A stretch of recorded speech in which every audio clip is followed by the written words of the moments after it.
तर मित्रांनो, अशा पद्धतीने आपण रोटर मारून झाले सर्व. नमस्कार मित्रांनो, स्वागत आहे तुमचं आपल्या यूट्यूब चॅनलवर. तर बघा, आज जवळजवळ 1 एकरला एवढं सकाळपासून रोटर मारत आलो आहे मी. हे थोडं वावर आहे ना, ओलं होतं. हे बघा, अजून नाल्याला पाणी चालू आहे. शेजारीच नाला वाहतो आहे मोठा, खूप पाणी ओरालं त्याला. आणि कांद्याचं रोप लावणे आलं, त्याच्यामुळे थोडीशी घाई करून वावराला आधी पलटी दिली आणि नंतर आता हे डबल रोटर मारलं.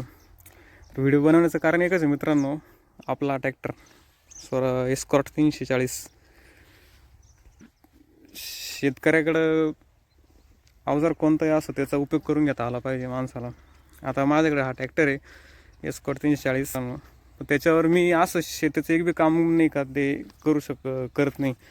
बाई रोटर आहे 36 पाती, याचं शक्तिमानचं, त्याची नेमप्लेट आहे, तुम्ही माहिती बघू शकता ही.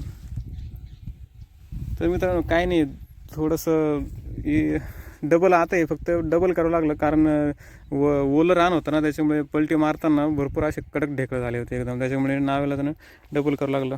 एकदम भारी झालं रान, काहीच प्रॉब्लेम नाही. बाबा, तर आपल्याकडे जे बी अवजार असेल मित्रांनो, त्याचा यूज करत जा. थोड्याकरता रोटर चालत नाही म्हणून नवीन मशीन घ्यायचं, आणि त्याच्यामुळे आधीच एक तर आपण सरकारचे ध्येय धोरणं बघ, शेतकरी नेहमी तोट्यातच राहतो. त्याच्यामुळे जे बी आपल्याकडं साधन आहे त्याचा योग्य वापर जर केला तर निश्चितच आपलं नुकसान होत नाही.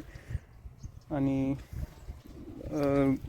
भाड्याने जर रोटर लावायला गेलं तर ते बी भरपूर महाग आहे भाड्याचे. त्याच्यामुळे जे आपल्याकडं साधन आहे त्याचाच आपण नीट यूज केला तर आपल्याला फायदा होतो. तर अशा पद्धतीने तयार केलं आहे. याच्यात लगेच आता पाळे पाडून लागण चालू करायची. बघा, रान तो भरपूर जबरदस्त तयार होईल, एकदम भारी मग तयार झालं आहे. मित्रांनो, व्हिडिओ आवडल्यास नक्की लाईक करा, सबस्क्राईब करा. जय हिंद, जय महाराष्ट्र.